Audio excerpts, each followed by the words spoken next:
Hi everyone, this is Mari Craig, and you're listening to the Small Steps to Wellness show, a podcast where we discuss how we can achieve more wellness in our lives one small step at a time. For the past 6 odd years, I've taken a special interest in nutrition and I've changed the diet of my family on its head. But as I've dived deeper into the world of nutrition, I have learned that health is so much more than just what we put on our plate. This is why on this podcast we will be talking nutrition, mental health, being in alignment, holistic health care, self care, raising children, and more. We will also be hearing stories of women's journeys to overcome trauma and what it has taught them on the way. When we share our stories, we realize we are not alone and that things can change for the better. I'm so glad to have you with me on this journey as I explore what health and wellness truly encompass. If you like what you're hearing, please consider rating the show with a 5-star rating and sharing it with your friends. It really makes a big difference. Now, on with today's show. Hello, and welcome to the Small Steps to Wellness show with me, your host, Mari Craig, where we talk about how we can achieve more wellness in our lives, one small step at a time. Now, I'm trying to think when this started. March, I want to say, no, February probably, just before I burst my eardrum. So that was handy. I started on this new coaching experience with this fantastic woman who I've had on the podcast before, Jenna Garagiola, and there was another woman doing the coaching with me. And I asked her, would you please be my guest on the podcast today? And she said yes, and I'm so excited. So I want to welcome Jenna Garagiola. Good Italian name. I Yay! love a bit of Italian. Welcome. Thank you. What a beautiful introduction. Oh, I'm glowing right now. good. Do you know what? It's so funny because we've never met, and we had our first. I think I just burst my eardrum when we had the first call. It was awful. I was just lying there feeling sorry for myself, but I felt like I was in such a good space already. Then I'd spoken to Lindsay obviously before, and so had you. We'd never spoken, but still, it was such a because my neighbor said, or my friend, I don't remember who it was now, said, God, you just go on a call with these strangers and you just tell them all these things. I'm like, yeah. And it felt like such a safe space.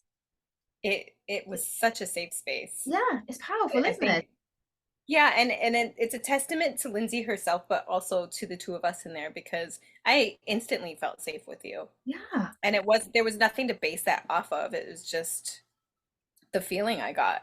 I mean, it wasn't long before I was airing everything out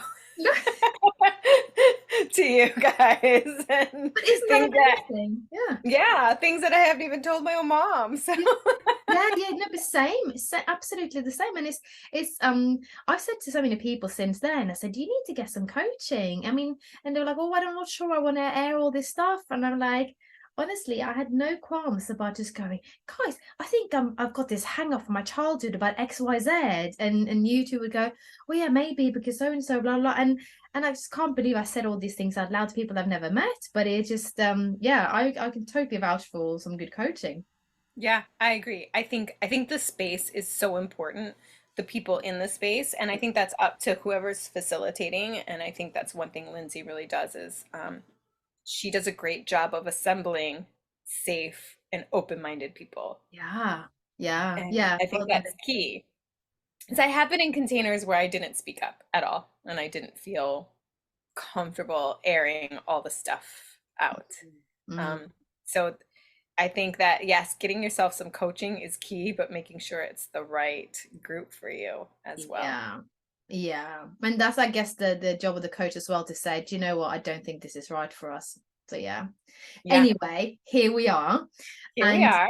and some of the coaching, or actually a lot of the coaching, not some of the coaching, not a lot of the coaching, but it's all based around human design, which Okay. I'm quite I'm not new to it as such, but I know very little about it really. But you know an awful lot. And I thought, let's have a chat today about it because it has become quite an important tool for me to sort of understand myself better. And I know it has been the same for you.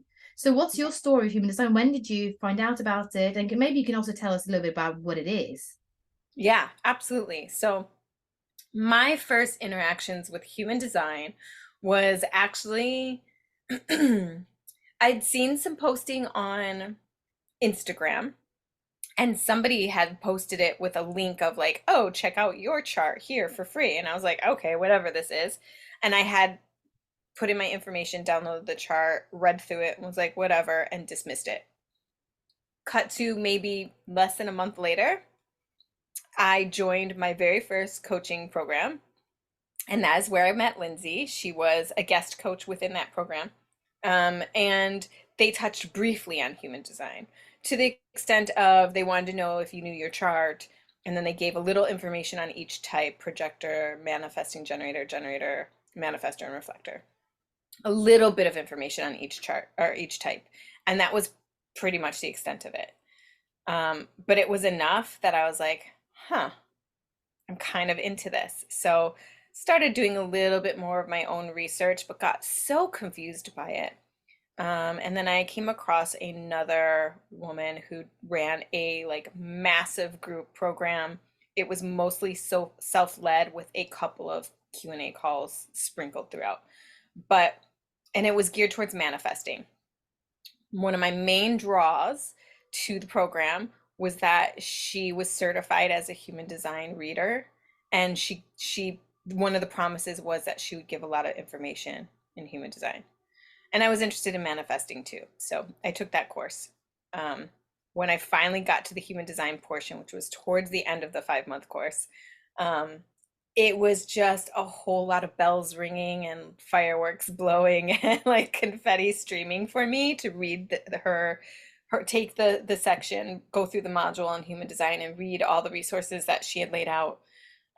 It had finally clicked for me, and that was it. I was like, this is what I want to do. This is how I want to guide people using this. That was probably in late 2021, early 2022. Oh yeah. Um, Yeah.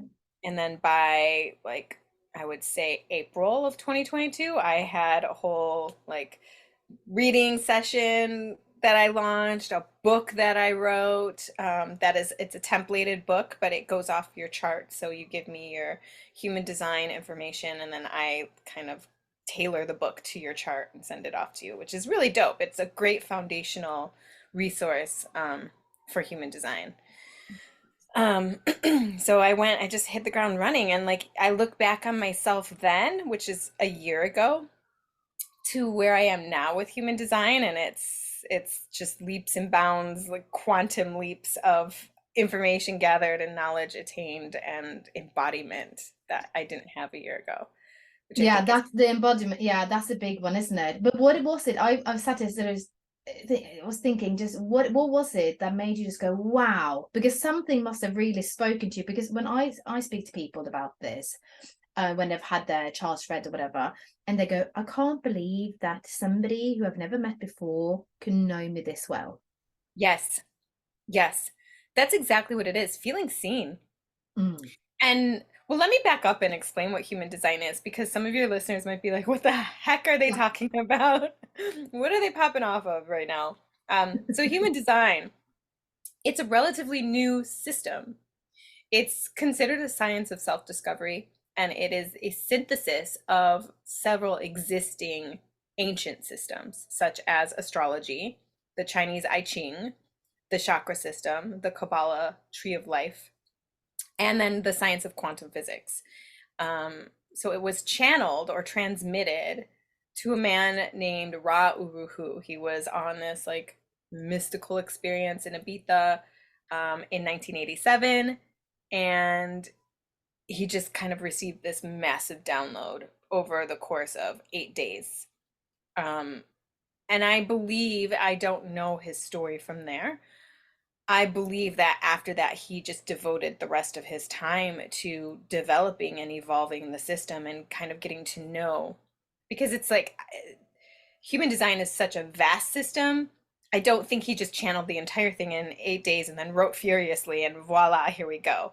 I think that was like the springboard. I think he realized, part of what he realized was just how beautifully those components layered upon each other to work as a whole encompassing system.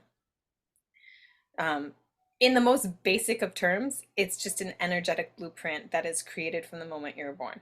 and it shows you exactly how the universe intentionally designed you to be in this world. This is before you are conditioned and programmed and taught to be something else.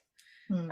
So it's kind of an experiment in coming home to who you are always supposed to be. I like that way we're looking at it. Do you know, I've recorded another podcast episode actually yesterday, and we talked about all the things that in our previous lives we would have completely poo-pooed on. I don't know if you even use that expression. This is definitely one of those things where I back in the days would have gone, yeah, whatever, what a lot of BS, Yeah, right?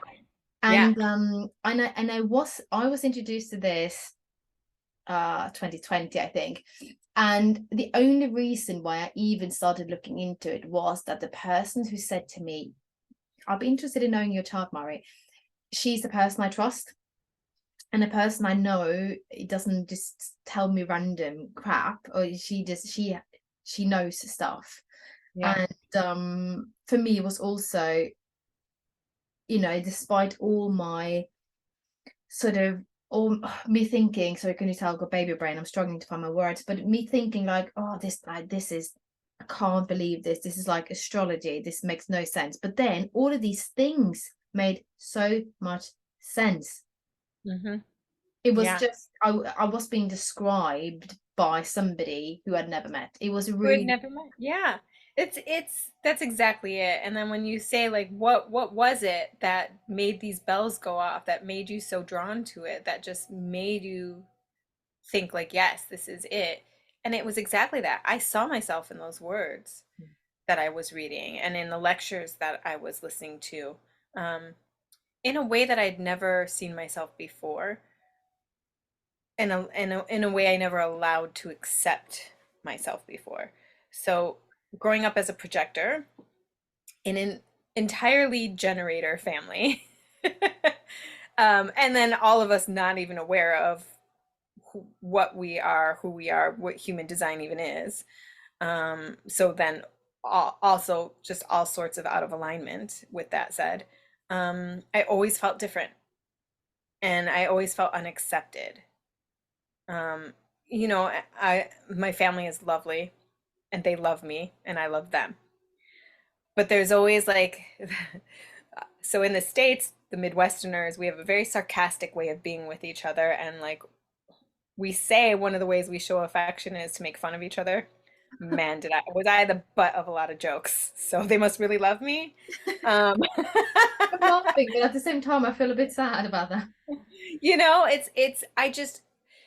I'm just different. Like I'm the only person in my family who chose to pursue something artistic.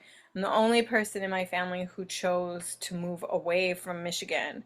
I'm the only person in my family who didn't get married until way later. I'm the only person in my family who decided not to have children. I'm like, there's just the list goes on and on. I'm a vegan. I'm like, I meditate. It's just fill in the blank with anything nutty, granola, Southern California, Los Angeles area that you can think of. It's me.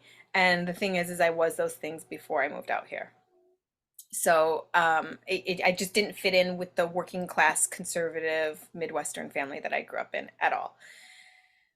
And another thing is I was surrounded, like I said, by generators. So there are people who were go, go, go and placed high value on how much you could produce throughout the day. Did you have a productive day? Were you a productive human? Like what did you do with your day? If you didn't do anything, like my mom, bless her heart, would try to make me feel better about it. Oh, it's okay, honey. Maybe you just need the rest. You'll do better tomorrow. And it's like, when I saw what a projector is meant to be, and we're not meant to be productive individuals. We're not meant to work and go, go, go all day long.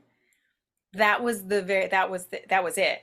That for me was just that in a nutshell was everything to me. And then as I dove deeper into it and learned more and more, obviously because you've learned more and more and everything just clicked into place. I couldn't be more sold on human design. And what I love most about it is that it is an experiment per se. Everybody who's truly into human design for what it is will tell you that this isn't a set of rules. You're this, so you have to be this.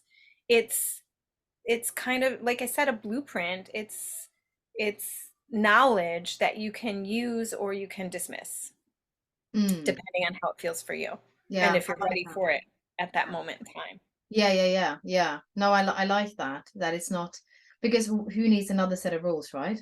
No, man, it's exhausting. Mm. Yeah, but this is exactly it. And I think sometimes also it can feel a bit overwhelming. Haha. How many times did I use that word throughout our 6 weeks, hey? Yeah. But Yeah. there's all this knowledge and there's all this information. But actually, if you take the things that speak to you, then it's so much easier to handle. But let's just go a little bit back to kind of what human design is. So you said a little bit about that, but then there is all these different types, Oh, right? So yeah. we've got the projectors, that's you and me. Yes. And then we've got the generators and the manifesting generators and the manifestors and then the reflectors. So what Correct. the hell does that even mean? Yes. So the most foundational, basic entry point of human design are these five types. Um, as you said, the projector. So projectors are non-energetic beings. They make up about 20% of the world. So anybody who is a projector can identify with the feeling of not truly fitting in and being a little bit different. Hmm. Um, we, as I said, are non-energetic beings. We do not have a defined sacral, which I can touch more on later, but that basically means that we don't have consistent access to life force physical energy. That is the energy that pushes people to do and to go and to get things done. Um, with that said, we're designed more to kind of lean back and observe, view the big picture, see what is working, what isn't, and how it could work better, and then come in and guide people to do that, to do just that, to guide the doers to do just that. That's how we're designed to be, which means the universal standard of it's not even an 8 hour workday, a 10 plus hour workday, Hmm. 50, 60, 70, 80 hours a week is not meant for us because that is the kind of schedule that will lead us so severely into burnout that will be rendered useless. Um, I kind of feel like looking back on my life, I burnt myself out in my 20s Yeah. and I've been struggling with fatigue ever since. Um, To be fair, I'm not so sure that work week is for anyone, to be quite honest with you. I But agree. especially not us, yeah. I agree, especially not us. So then there's also the manifestors. The manifestors are 9% of the population. So they probably feel even more out of sorts and like misfits than we do. But they're the disruptors. They are the fire starters, the innovators. They are here to have these insane, never been done before ideas and innovations and concepts. And then they get the urge to do them and they bring them into fruition. And I'm sat then, here giggling because I have a baby who's 7 months who's a manifester, and yes, the description is just so I fitting. can't wait to see what he creates. Having a mom who's aware. Yeah, at the moment it creates a lot of noise. Well, yeah, yeah. Mm. It's really funny. Oh, now I'm gonna have to like look back through like my mounds of books and stuff, but I feel like I was reading somewhere that manifestor children like to make noise. Yeah, do you know, I've heard that from another friend who's going to manifest a son who's said to her, it actually helps me when I scream it out. Mm-hmm.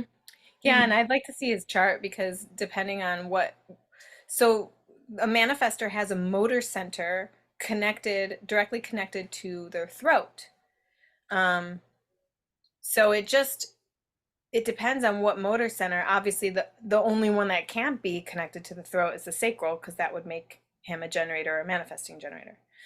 Um, So I'd be curious to see. I have a friend who's a manifester, and she has her emotional center connected to her throat.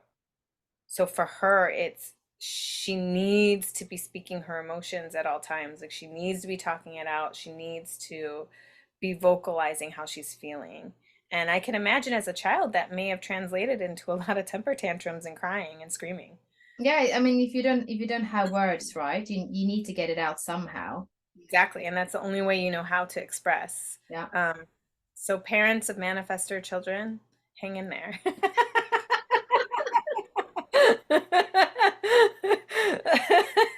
Because you really do have someone special on your hands. Yes, don't we know it? Don't we know it? Right, let's Yeah. carry on for the screaming Charles. That's the manifester. Yeah. It'll get better. Yeah. Once he's able to figure out how to voice what he's feeling in a more productive way. Oh, there's that word productive. See, Yes, I'm conditioned. Um, exactly. Stop which that. brings me to the generators. The generators are the doers, and they do place value on production. I think where some conditioning lies for them is they produce just to produce because they feel they can and they should. Whereas a more aligned generator will produce only the things that truly light them up, Yeah. and not producing just for producing sake, just because they can and just because they feel obligated to, but producing because it's something they love, then they can go forever, and remain fueled for that.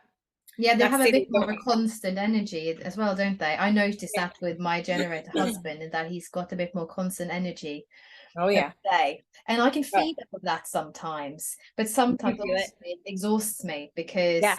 I'm not there. Yeah. I have a manifesting generator husband, and he has every single center defined. I feel him so heavily, and sometimes I just need to be like, I gotta get away from you. I love you so much, but I need the space to just expel it all out because it's too overwhelming for me, and now all I want to do is sleep. Yeah. So, I mean, that's something to be said for projectors, or I think any beings with a lot of open centers, especially, or undefined centers, especially if they're undefined motor centers. It can manifest in physical exhaustion if you're not careful of the energy you're surrounding yourself with. Mm, Um, interesting. I So for feel the like I'm generators, huh? sir? Well, no, sorry, go on. I feel like I'm probably confusing people because I'm just like going into these things deep before I fully explain the But it foundational is so aspect. interesting. This is why It I is. need you to also tell us all at the end how people can work with you, because this is really interesting stuff. But so let's go back. So we Yeah. talk about the generators. They're the Yeah. doers, the worker bees, or whatever we want to call them. Yeah. And Yeah, then so basically what happens is the manifestor has the urge for the idea, and they birth it and bring it into fruition, and they take it up to a certain point and then they hand it off to the generators. This is how it's designed to kind of like flow. And the generators will then take it if it resonates with them, if it's something they love. And don't forget everybody's got different, a different vibe, so like somebody's going to love it and want to take it and fly with it, and their work then is to fly with it and do and like maintain it. You also have the manifesting generators. Now it depends on whose school of thought you're going with. Some won't even consider them as a separate category. Some consider them a subcategory of manifesting generators. I go both ways because there's a lot about manifesting generator. I mean, they basically operate as a generator. So many of the strategy is the same. Their signature feeling when they're in alignment is the same. Their not self feeling when they're not in alignment is the same. It's all the same as a generator. What's different is they have some manifestor qualities in them. So they can also have these innovative ideas and run with them and go. So they kind of are a hybrid, but they're more in keeping with a generator energy. got it. um, so manifesting generators, yes. Yeah. And they are called time benders, I think, because of the fact that they can have these innovative ideas themselves and have the power to go with it. So they can collapse time. They make things happen. Like I said, my husband's a manifesting generator, and man, he is powerful. The key is when it's something he really wants. And also for him, I've witnessed, he needs to believe. He needs to believe it's possible. He needs to believe he can do it. He needs to believe he's worthy of it. He needs to just wholeheartedly believe that it is done. But man, the second I've watched it, I've witnessed it so many times. The second I see his head, like I see him click, like, okay, yeah, I believe this is mine. It's already done. And like let go. It's literally seconds. And like boom, like it's like there's a knock on the door. It's like, oh hey, here's everything you ever wanted.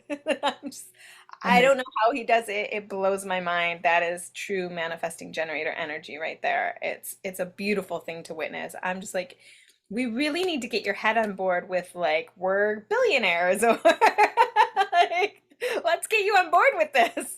Or like we own a villa in Santorini. Like something Can I that I come? want to do. So yeah, Yeah, let me know when that happens. yeah, I absolutely you'll get the first invite. Um, Awesome. You heard it here first, people. Yeah. So we've covered projectors, manifestors, generators, mani-gens, and then the last is reflectors. They're 1% of the population. They're like unicorns. I've only met in my life a couple, or only had a chance to interact with a couple thus far. I mean, 1% of the population is still a significant amount of people, so they're out there. It's just they're few and far between to come by. My friend is actually raising a reflector, and bless her heart, she's interested in this stuff when I bring it up, but it's one of those things like we'll have a conversation on the phone and then okay, that's it. And I'm like, man, you're raising a reflector. Like, I really don't want you to do your daughter a disservice because she's so special. Yeah. Yeah. What's Um, what's the kind of, how do you know that somebody's a reflector? What do they look like? so every single center. So, and when I say center, I'm talking about energy centers. In human design, we have 9 of them. It's based off the chakra system with the idea that the 7 chakras, 2 of them split, and we have 9. And that is the heart chakra split into the identity center and the willpower or heart ego center. And I want to say, and I hope I'm not wrong, because I have an open ajna and head, which is the centers for information and ideas and all of that. And so sometimes when I'm like, and they're not connected to my throat, so me giving facts, I'm always like, question mark, is that right? Mm, I don't know, because I'm not meant to speak facts. But I have read somewhere, so I think, and I'm not positive, so don't quote me, but I think it's the spleen, which is the most primitive center, split and developed the emotional center. got it. Um, the spleen is a center of intuition and fear, and that is like I said, the most primal. It was about survival. And then we as human beings reached a point where just mere survival was no longer our focus. We were actually having like a full rounded experience here on earth with thoughts and feelings and blah blah blah. So our fears no longer needed to be our driver. So it split and we developed the emotional center, Got it. I think. Well, I want to find out about this now. That sounds interesting. Yeah. Yeah. So and it's really, really cool. But Mm. back to a reflector, all of their centers are undefined, um, which means they literally absorb energies from anybody around them, That sounds which means, exhausting. yes, Mm. yes. So environment is key for them. Having time alone is key for them. Um, so they reflect that information back. So the idea is when you have an undefined or open center and you're by somebody who has that center defined, for example, I think both you and I have open or undefined emotional centers. Is that correct? I need to double check. I can't remember. And also, is it crazy that I've never seen your chart? Now, do you know what? I meant to send it to you before we started recording, and Yeah. my brain just left me. But I will send it to you after. I've And always wanted to see it. yeah, I'll send And you a I whole don't know why. calendar. Yeah, I was timid in asking and I shouldn't have been, Oh but no, no, no, no, no! Because I was meant to do it. I find this stuff utterly yeah. fascinating. Mm. Yeah. So for an emotional sense, like mine is completely open and my husband's is defined. So when he's feeling any sort of thing, not only do I feel it, but I amplify, it's amplified within me. So if he's like mildly annoyed, I'm like, I'm annoyed, and I can reflect that back to him. Now I understand it better, so I can be like, you're annoyed, and he could be like, no, I'm not, and I'll be like, my emotional center says otherwise. I feel it. But you can And also it's put, not because lying. you know it, you can kind of go understand this is not my emotion, this is his emotion. Yes, which And has you been can, huge. It's yeah, huge. So a poor reflector, I say poor, it really is a magnificent gift when you understand it. yeah. When you don't understand it, then yeah, it sucks. Until I understood my emotional center, it sucked. I couldn't go to the grocery store without being in an incredibly bad mood to the point where I would refuse to go, but I never knew why. And now I understand I'm in there surrounded by people. It's LA, so it's always packed, and they're all always feeling some sort of way, because if you really think about the grocery store, nobody really wants to be there. They're in a hurry, they've got other things to do. Like, it's not a happy, like, I would want it to be a happy place because I love food. But it's really not a happy place, right? So I'm in there and I could be in the best mood when I walk in, and by the time I'm like up to the line in the cashier, I'm like raging and depressed and like a whole vast array of really crappy feelings. And I never understood why. I just thought like, man, I really hate the grocery Yeah, store. yeah. Who do I strangle first? Yeah. Um, and now I understand it's because I'm picking up on all these hits, and it would bring me down. And now I can, like, as I'm feeling things, I can just recognize it and be like, that's not mine, let it go. That is So such it's a gift. Do you know what? such a gift. On that, like, I remember my husband was always saying to me, it doesn't matter if any of this stuff is true or not, Mari. If there's guidance there, or if there are tools from this that actually help you day to day, Yeah, what does it matter? exactly. That's how I feel about it too. It's not a religion. It's nothing you have to sign up to be a part of. It's just information. Mm. And if that information at the end of the day helps you to live a more peaceful, joyful, restful, easeful life, cool. Yes. That's a Yes. gift. Yeah. Yeah. And whether it makes sense to other people or not, it doesn't have to. For me, aligning with my human design has brought so much to my life, with ease, with flow, with creativity, um, releasing of stress, feeling better equipped to deal with the day-to-day garbage that life will throw at us. I mean, you've heard me. We've had some humdingers thrown at us, my husband and I, and just leaning into my design helped me to like put it all into perspective and just deal with it and move forward in the most positive way possible. Whereas prior to knowing all this information and these personality traits, etc., um, I probably would have let most of that take me out, just sideline me completely, and just, I don't know, depression or anger or something. It could have ruined my marriage. It could have ruined a number of things, some of the hardships that we've been dealing with.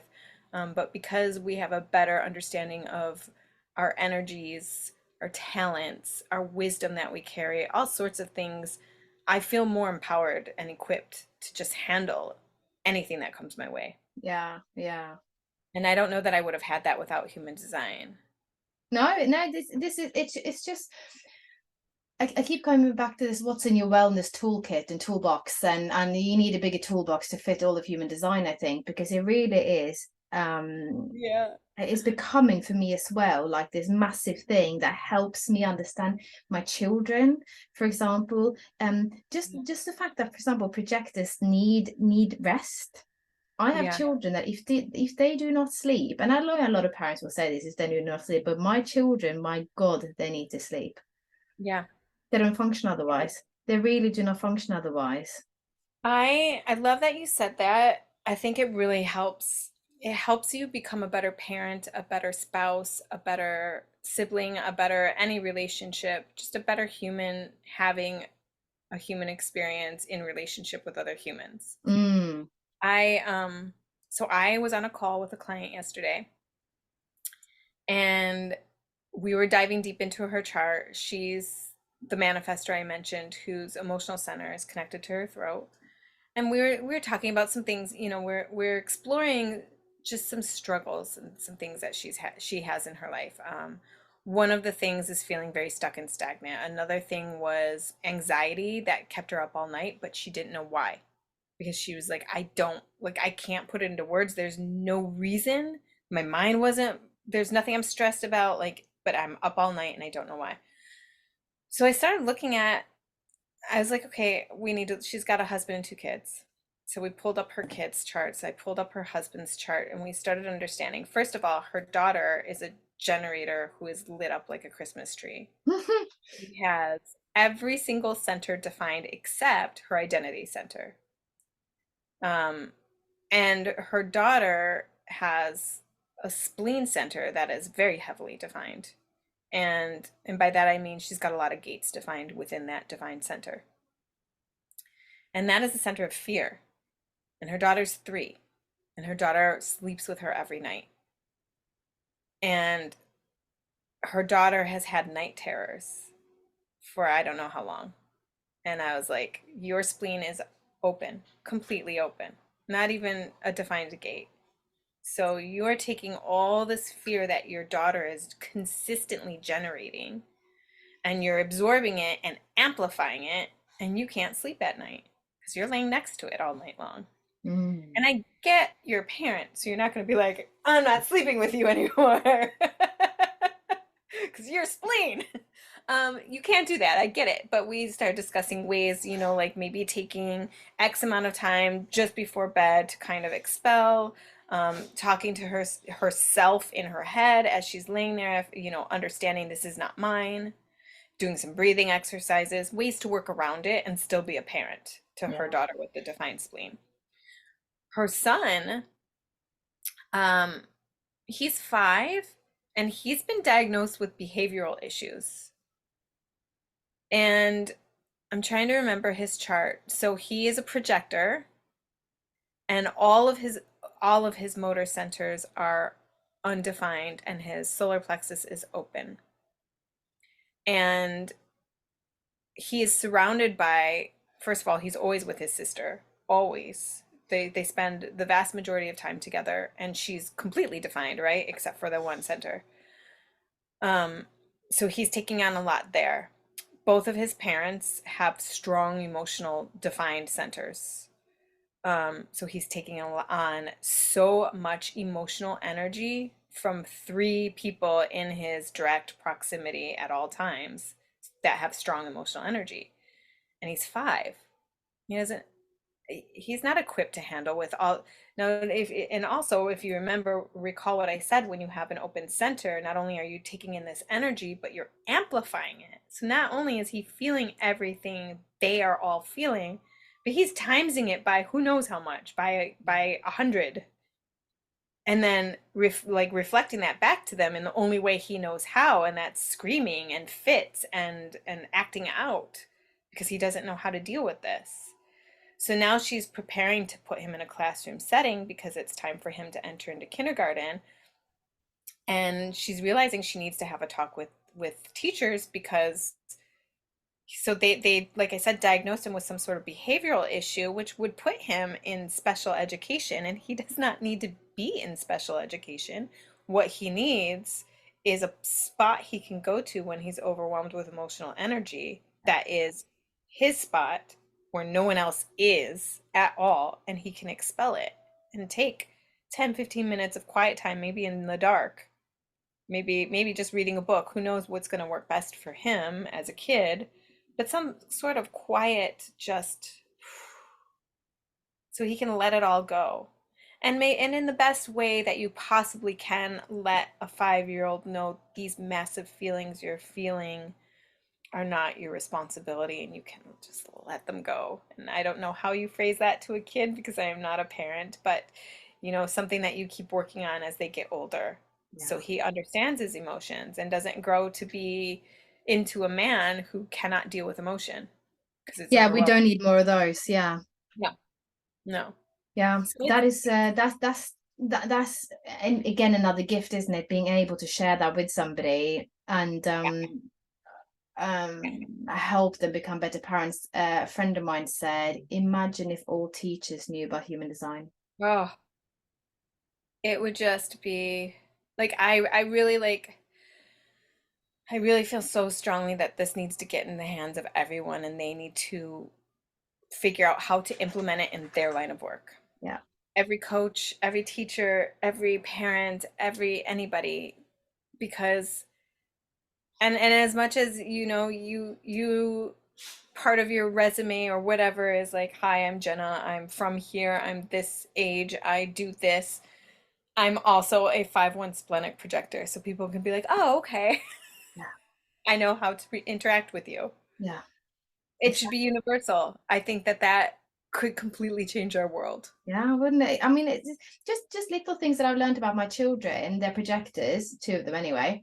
They need to recharge. They need some alone time where, but they don't sometimes understand that that's what they need. So I sometimes have to say to them, not go to your rooms, but girls, you need to just be apart a little bit. You need to go to separate places.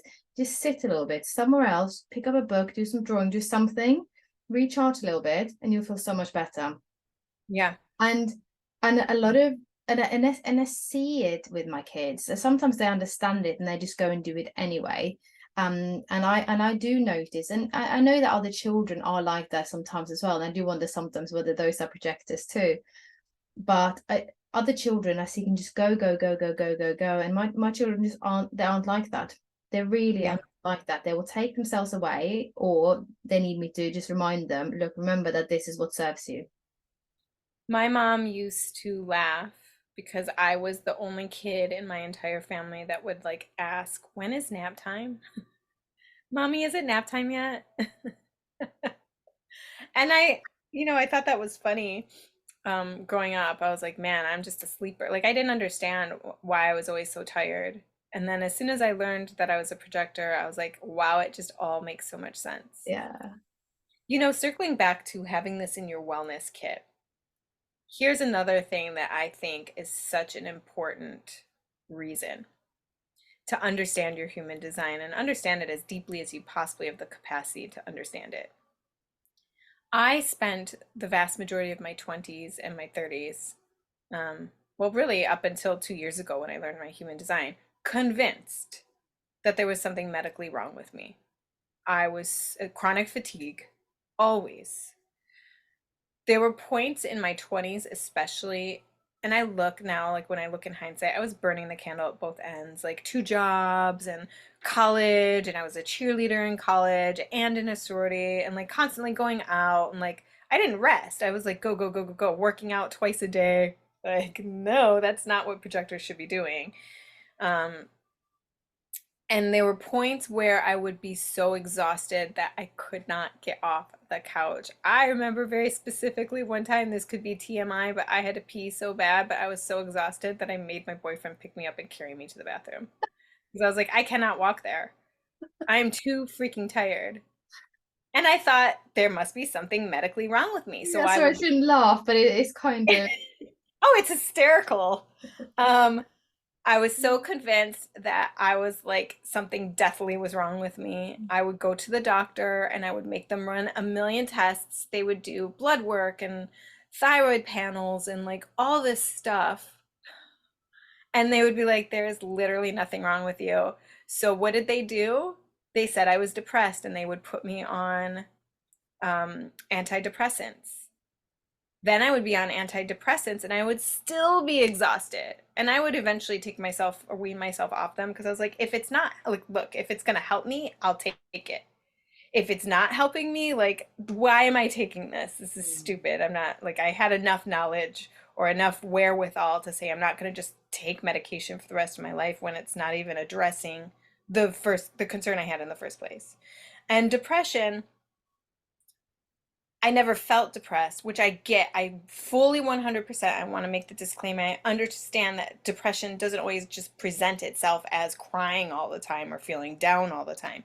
I understand that it can present as exhaustion in a myriad of different ways, and I get that. And so I would never knock that. But like, I had a knowing, which now I realize was my spleen talking to me. but I had a knowing that I was not depressed and this was not going to help me. But I did it anyways, and it didn't help, and so I took myself off. Then this happened 3 times in my adulthood, that I was diagnosed as depressed and put on antidepressants, all because I came to the doctor with the concern of my extreme exhaustion. Now having an understanding of my human design, I can take the proper steps to not even get to that point of such severe exhaustion I can't move. That's not to say that I'm not tired. Yes, I am. Yesterday I did like one client call, and I had one like interview call in the morning and then the client call, and after that I spent the rest of the day sleeping. It kind of just wore me out. And that's fine. And that's okay. Like I went out for a walk with my dog, and then I was like, I'm done. I'm done for the rest of the day. But I knew that I had to be done for the rest of the day, even though I had a list of things that I had wanted to do that I thought I should do. I had to just make peace with putting them off and taking care of myself. Those things will still be there. Nothing was life or death. Um, I don't and do I 2 recordings in one day. Yeah, no, it's, Oh. we give ourselves, so I think we give so much of ourselves to people, and also because we're seeing so deeply into the other person and really like focused on them, so laser focused on them, I think it really drains us, Yeah, which is yeah. why our strategy is to wait to be invited before doing so, so as not to expend energy unnecessarily.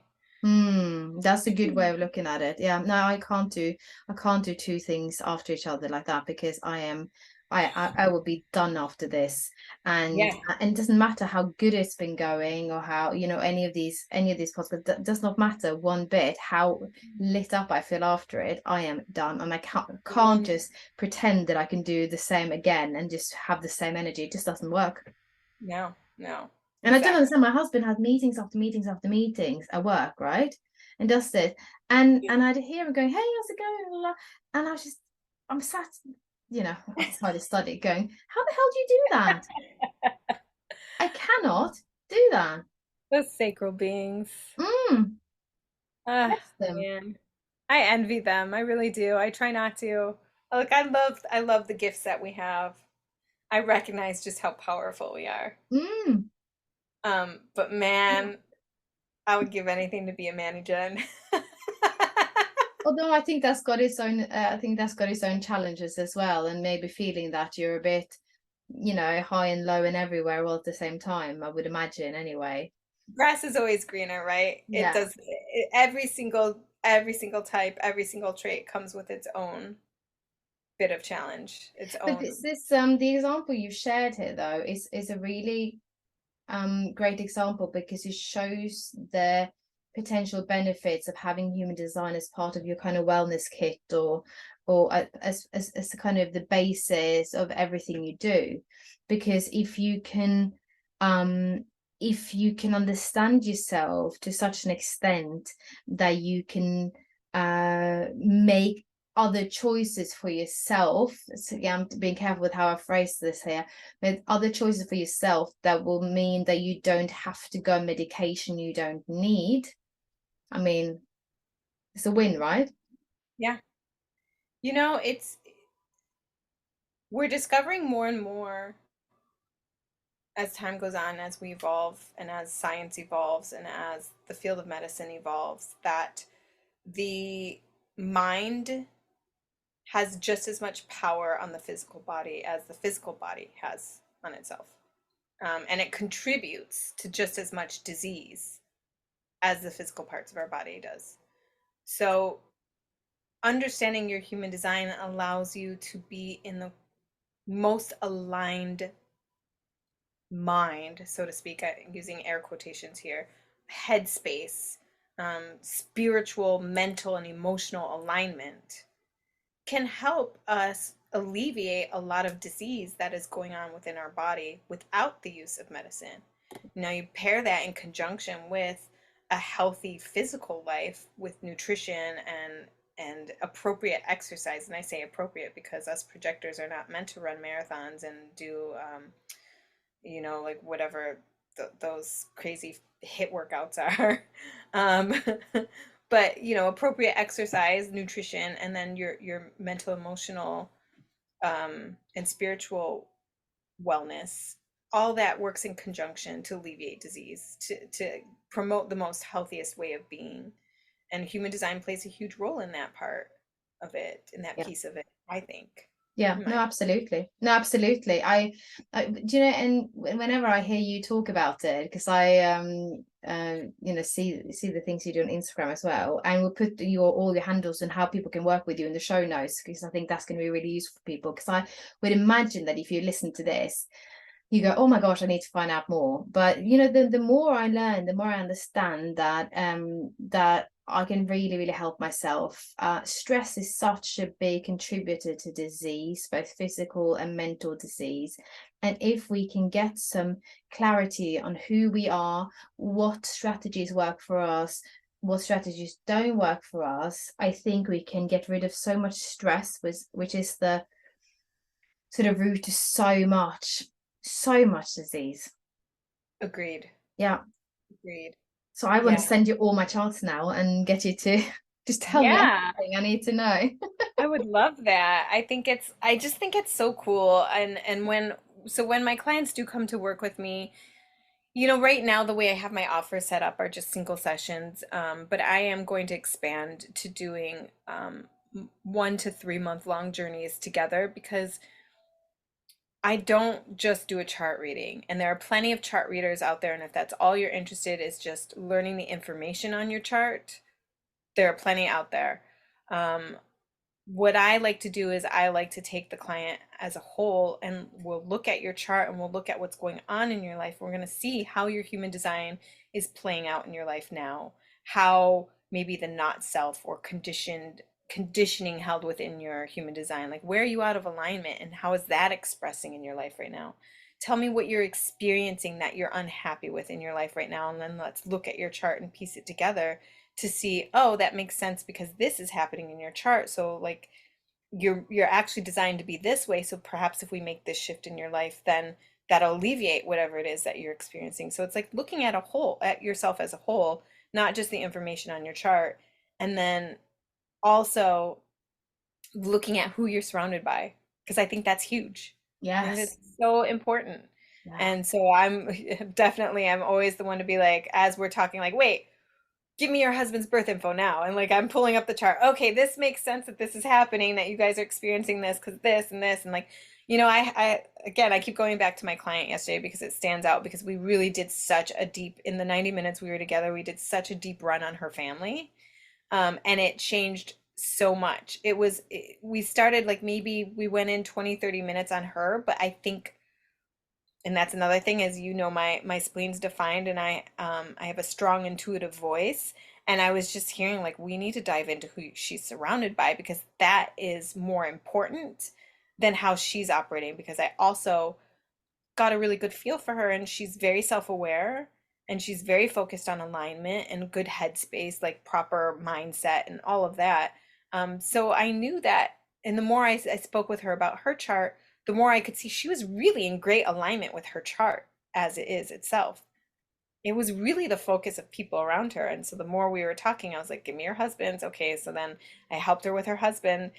Something as simple as, she always felt like she is an open head, and she always felt that she had to be the problem solver. And she's like, something as simple as even what we're having for dinner.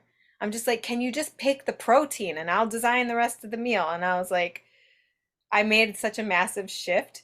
It's such a silly thing, but I saw that he's a sacral being. So I was like, you're asking him wrong. If you simply ask him, would you like chicken for dinner? Yes or no. He'll be able to tell you. What she was experiencing is, what do you want for dinner? I don't know. I'm going to have to think about it. And then he would never get back to her. And then she would get frustrated because she's like, I don't need to figure this out too, I feel her pain, because the single most annoying thing about being a grown-up and having children is to decide what's for bloody dinner every day. Every night, and trying to appease everyone, and hate it. Yeah, absolutely. Having that simple, having that simple understanding of when you need an answer from him, no matter if it's something as simple as what's for dinner, or if it's something bigger about taking a vacation or buying a new home, he'll respond easier and with more confidence and assurance if it's a yes or no question, because he's a sacral being.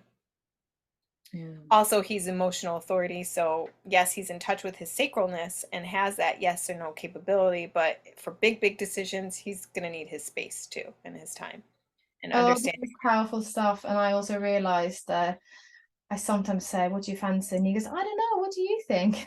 Yeah. Yeah. I don't care. I am done making decisions on bloody dinner. Well, here's the thing. I have all this understanding, right? And just as you said that, I'm like, man, I do that to my husband all the time. I will straight up go to him and be like, what do you want for dinner tonight? And he's sacral. Like, I need to just give him options. Do you want chicken? Well, we're vegan, but you know what I mean. Do Yeah, you want whatever? And have him say yes or no. I'm gonna actually start doing that because but what I tend to do though, and I see we need to wrap up because now we're talking about, you know, the most hated thing, dinner. Honestly, I find it so but sometimes I said, you know what, I don't know, you figure it out. Yeah. I just cannot anymore. Yeah. So, I let my husband just like, a lot of times he does the cooking anyways, because at that point I'm just too sacked to want to move. I'm like, I'll eat cereal. I don't care. I'm too tired. yeah, What's the easiest? yeah. You know? So I'm just like, what do you want? Like, what do you figure it out because you're gonna be the one to make it. So go with Exactly. your Oh my gut. gosh, I'm gonna implement that. That is really good. I mean, there are like probably a million memes on this, like every mum's single most hated question, what's for Yeah. dinner? Yeah. Ugh. Well, and that's the thing. It just needs to be rephrased. Who are you asking? What does their chart look like? Mm. If they're a sacral being, then don't ask them that. You got to give them not even a choice. Just throw out one option and let them say yes or no. Do you want chicken? No. Okay, cool. Do you want fish? Yes. Perfect. We're having fish. Like, great. Problem solved. So much easier than what do you want for dinner and then going back and forth with, I don't know. Blah, blah, blah. It is. It's Yeah. like the simplest thing in the world that brings so many people so much stress. Yeah. Oh my Yeah. God, we could go into all of these things. There is so much. There's so much that we could talk about. And I have a feeling that if you've been at all curious about this, listening, I think you're listening to this, you want to work with Jenna. So what I'll do is if you can send me all the information, we'll help Yeah, work with you. absolutely. I think for me, when I got introduced to this, I got introduced by another projector into this, and things just stood out for me. I've always described myself when I feel really negative about stuff as feeling really bitter about stuff, and that is when we are not in alignment, we experience bitterness. And that was the one thing where I was like, oh my gosh, there is something to be said for this system. Let's dive in more. And Yeah. I think there is so much to explore and so many ways that we can help ourselves, and help ourselves also live together with the people we live with. Yeah. Yeah, It's yeah, so true. And there's so much information. I feel like what we've touched in that hour or so that we've been talking is so minute. mm, The depth of information that is contained in a human design chart. You know, they always say like the iceberg, what you see above water is just a fraction. We didn't even touch like a small fraction of what you see above the water of what there is to human design. There's so much to it. And the more that I have learned and dove into it and tried on for size and played with, because that's what it's about, the more in my own power I've become, the more well adjusted, the happier, more ease that's been in my life, the more ease that's been in my relationships, the more understanding I have of those around me. Like I said, even with my family, none of them understand any of this that I talk about. I don't really know that they care to, and I would never push it on them, but I do know their birth dates. So I looked every single one of them up, and now I can understand them better. And it's been helpful for me because now I can feel less bitter and frustrated and upset over an interaction I might have with one of them, because I can be like, well, they're responding this way because of this in their chart, and like I totally get it and I understand it, and I can't expect them to be any different. And it doesn't mean anything about me, and I can receive it the way I need to receive it and move on. And it's great. And I think it's taken a lot of pressure off of relationships that I have, which has been such a gift. For me, it's all about ease, right? Yeah. I'm a projector. I want things easy, and this has made life easier. Yeah, no, I feel the same way, and there's less of a feeling of why is this happening to me, and more of a this is interesting, you know, or this is how I work, and this is how I'm different to that person, or that's okay, so if I do it this way, then I'll feel differently about it. Yeah, it's yeah, it's so cool. And again, as I said yesterday when I did this other recording, you know, all these things that I would have completely laughed at years ago, because probably I was in a space where I felt like I had to be so sure about things because I really was so unsure, if that makes sense. So you kind of just push aside stuff that seems a bit far out because you're scared to even go there. Yeah. And now I'm like, there's so much I don't know. I might as well be open-minded about it. And holy shit, wouldn't you know, this is actually really quite cool. It's so cool. It's so much fun. And yeah, I mean, I can't wait to see your chart. You have to send it to me. Yes. I'm gonna stop this recording and I'm gonna send it to you, and then you can Okay. get a look at it. Listen, Jenna, thank you so much for coming on and chatting to me. And honestly, we could have gone so much deeper into all of these things because I find it really interesting. I wonder if at some point actually I get you to come back on and you can just do my chart to all the listeners, and then we could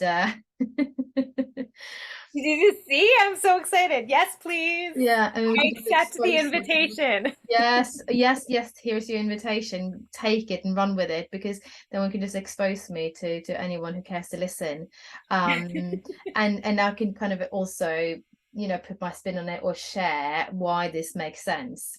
Yeah. Yes. Let's do it. Yeah, it's so much fun. Awesome. Right, thank you ever so much for being on, and I'll speak to you very soon. Yay, thank you so much. You've been listening to the Small Steps to Wellness show with Mari Craig. I am passionate about helping mums get their energy back through simple nutritional changes, because we know that if mummy is happy, the family is happy. If you would like to connect with me, you can find me on Instagram under @smallstepstowellness, or visit my website smallstepstowellness.info. Speak to you soon.